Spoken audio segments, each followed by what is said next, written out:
Allarme maltempo, pioggia battente, vento di scirocco, fiumi al limite e rischio esondazione. Situazione sempre più critica in tutto il Veneto orientale, nel veneziano e a Venezia. Porto Gruaro tra le città più colpite, il Lemene ha ormai oltrepassato gli argini, gli allagamenti interessano in particolar modo la zona dei Mulini nel centro cittadino, ma anche l'area di Sant'Agnese, come ci mostrano le immagini tratte dal sito portogruaro.veneto.it.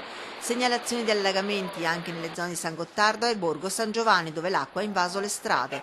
Critica la situazione a Concordia Sagittaria con l'allarme allagamenti per il colmo di marea, non meglio stanoale con disagi al traffico. A Scorzè i tecnici hanno provveduto a realizzare una trincea di sacche di sabbia per contenere il Dese. A San Donà si teme che il Piave raggiunga il limite e l'acqua invada il parcheggio sotto il ponte della Vittoria. Nemmeno Jesolo è stata risparmiata con mareggiate al momento contenute dalle dune, ma se continua a piovere i danni potrebbero essere rilevanti. Mareggiata anche a Caorla e Bibbione, canali e fossati sotto controllo a San Michele al Tagliamento, maltempo ampiamente previsto dai bollettini che da giorni la Regione Veneto sta diffondendo. Siamo sempre in stato di allerta, il sistema di previsione sta funzionando, certo è che poi il meccanismo della tempesta perfetta si presenta sempre, no? Lo scirocco, tanta neve in montagna, la piovosità, speriamo che anche questa volta la si possa vincere.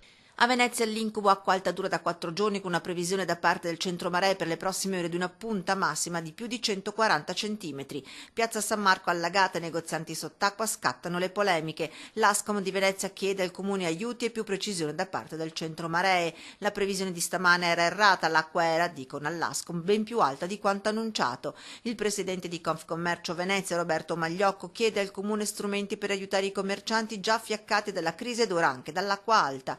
Fino a 110-115 centimetri sono attrezzati, spiega, ma oltre il danno diventa non solo economico ma anche strutturale. Gli unici a guadagnare in questa difficile situazione, conclude, sono gli ambulanti abusivi di ombrelli e stivali. Non stanno meglio Mestre e Marghera, dove i corsi cittadini sono al limite, dove una ventina di volontari sono impegnati nel tentativo di contenere il livello dei fiumi. Singolare la situazione che si è venuta a creare in via Poerio, dove il cantiere ha riportato alla luce il Rio delle Muneghe, che oggi, colmo d'acqua, rischia di esondare. Temiamo chiaramente il proseguo di questa ondata fortissima di maltempo anche per i prossimi giorni e quindi siamo abbastanza apprensivi. Se ciò dovesse avvenire, il comitato è pronto all'azione contro il comune. Se esondasse, ovviamente ci auguriamo che ciò non avvenga, ci costituiremo parte civile nei confronti del comune, chiedendo le contestuali dimissioni dell'assessore Maggioni, che ha desiderato e fortemente voluto quest'opera assolutamente inutile